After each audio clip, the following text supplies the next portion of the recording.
Messaging app WhatsApp केंद्र सरकार के नए आईटी नियमों के खिलाफ कोर्ट पहुंच गई है। 3 महीने पहले जारी की गई गाइडलाइंस में व्हाट्सएप और उस जैसी कंपनियों को अपने मैसेजिंग ऐप पर भेजे गए मैसेज के ओरिजिन की जानकारी अपने पास रखनी होगी। सरकार के इस नियम के खिलाफ कंपनी ने अब दिल्ली हाई कोर्ट का दरवाजा खटखटाया है। न्यूज एजेंसी के मुताबिक कंपनी का कहना है कि सरकार के इस फैसले से लोगों की प्राइवेसी खत्म हो जाएगी। व्हाट्सएप के प्रवक्ता ने बताया कि मैसेजिंग ऐप से चैट को इस तरह से ट्रेस करना लोगों की निजता के अधिकार का उल्लंघन होगा। हमारे लिए ये व्हाट्सएप पर भेजे गए मैसेजेस पर नजर रखने जैसा होगा, जिससे एंड टू एंड एनक्रिप्शन का कोई औचित्य नहीं बचेगा। यास तूफान ओडिशा के भद्रक जिले के तट से टकराया। यहाँ समुद्र में ऊंची लहरें उठ रही हैं। कई कॉलोनियों में समुद्र का पानी भर गया है। 120 किलोमीटर प्रति घंटे की रफ्तार से हवाएं चल रही हैं। मौसम विभाग ने इसकी पुष्टि की है। बंगाल और ओडिशा के अलावा बिहार, झारखंड, तमिलनाडु और कर्नाटक में भी तूफान का असर है। बेहद खतरनाक तूफान यास के कारण झारखंड के पश्चिम श्रीभूम सहित कई जिलों में सुबह से बारिश हो रही है। वहीं पटना सहित बिहार के 26 जिलों में भारी बारिश का अलर्ट है। ओडिशा के चांदीपुर और बालासोर तो बंगाल के दक्षिण 24 परगना जिले में तूफान सबसे ज्यादा प्रभावी है। साइक्लोन ओडिशा के पारादीप और सागर आइलैंड के बीच से गुजर रहा है। पश्चिम बंगाल के पूर्वी मेदिनीपुर जिले के हल्दिया में सेना, एनडीआरएफ और तट रक्षक दल के लोग बचाव अभियान में जुटे हुए हैं। तूफान से ओडिशा के चांदीपुर और अब्दुल कलाम आइलैंड पर डीआरडीओ की मिसाइल लॉन्चिंग साइट को नुकसान पहुंचने की आशंका है। लंबी दूरी की मिसाइल्स को यहीं से लॉन्च किया जाता है। पश्चिम बंगाल और ओडिशा में आपदा राहत की टीमें तैनात हैं। एयरफोर्स और नेवी ने भी अपने कुछ हेलीकॉप्टर्स और नावें राहत कार्य के लिए रिजर्व रखी हैं। तूफान को लेकर ओडिशा के 6 जिले हाई रिस्क जोन घोषित किए गए हैं। प्रधानमंत्री नरेंद्र मोदी ने बुद्ध पूर्णिमा के अवसर पर वैसाख ग्लोबल सेलिब्रेशन को वर्चुअली संबोधित किया। इस दौरान उन्होंने कोरोना महामारी पर अपनी बात रखी। उन्होंने कहा कि जिन लोगों ने महामारी के दौरान अपनों को खोया है, उनके प्रति मेरी संवेदनाएं हैं। कोरोना ने पूरी दुनिया को बदल कर रख दिया है।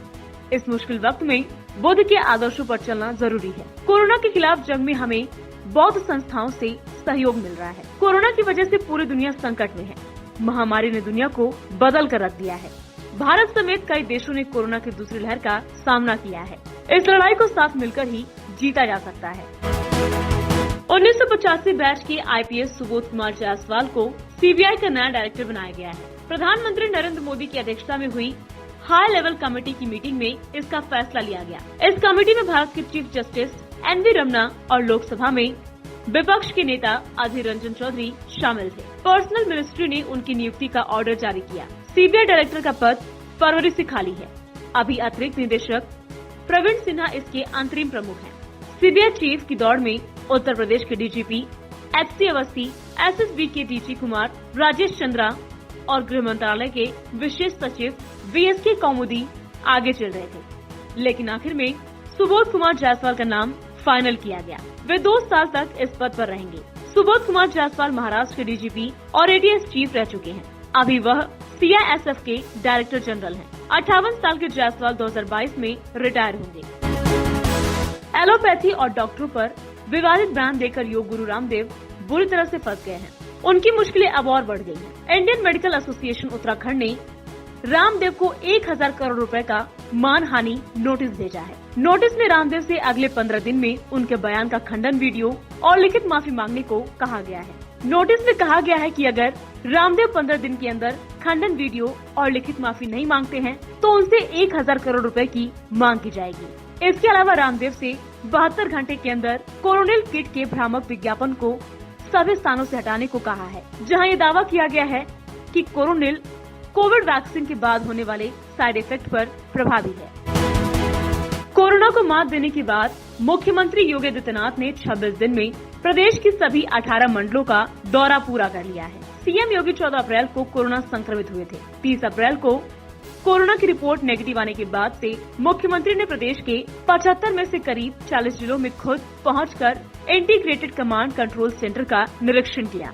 मुख्यमंत्री ने जिलों में कोरोना नियंत्रण के लिए चलाए जा रहे अभियान की जमीनी हकीकत परखी और कोरोना वॉरियर्स का उत्साहवर्धन करने के साथ साथ उन्हें जरूरी निर्देश भी दिए। उन्होंने इलाज करा रहे कोविड मरीजों का हाल चाल भी जाना। संभावित तीसरी लहर के संबंध में बच्चों में कोरोना संक्रमण के खतरे को देखते हुए प्रत्येक जिले में बच्चों के इलाज से संबंधित सुविधाओं का उच्चीकरण करने तथा सुविधाओं को जारी रखने की प्रक्रिया का निरीक्षण किया, साथ ही जरूरी निर्देश भी दिए। देश में आज साल 2021 का पहला चंद्र ग्रहण लगेगा। ये देश के पूर्वोत्तर भाग में चंद्रोदय के बाद कुछ वक्त के लिए दिखाई देगा। भारतीय मौसम विभाग ने इस बारे में जानकारी दी है। ये पूर्ण चंद्र ग्रहण होगा, लेकिन भारत में ये उपछाया चंद्र ग्रहण के रूप में ही दिखाई देगा। चंद्र ग्रहण बुधवार दोपहर 3:15 पर शुरू होगा और शाम 6:23 तक चलेगा। शाम को चंद्रोदय के बाद ये दिखना शुरू होगा।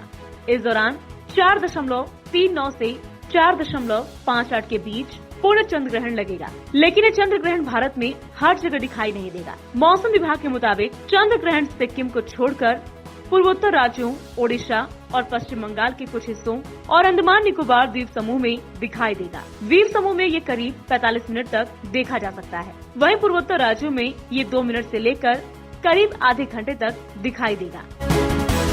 सितंबर में संसद के जरिए पास किए गए 3 कृषि कानूनों के खिलाफ चल रहे किसानों के आंदोलन को आज 6 महीने पूरे हो गए हैं। किसानों ने आज काला दिवस मनाने की घोषणा की है। इस दौरान किसान दिल्ली की सीमाओं पर तीनों विरोध स्थलों पर इकट्ठा हुए और काले झंडे फहराए। साथ ही लोगों से भी उनके समर्थन में काले झंडे फहराने का आग्रह किया।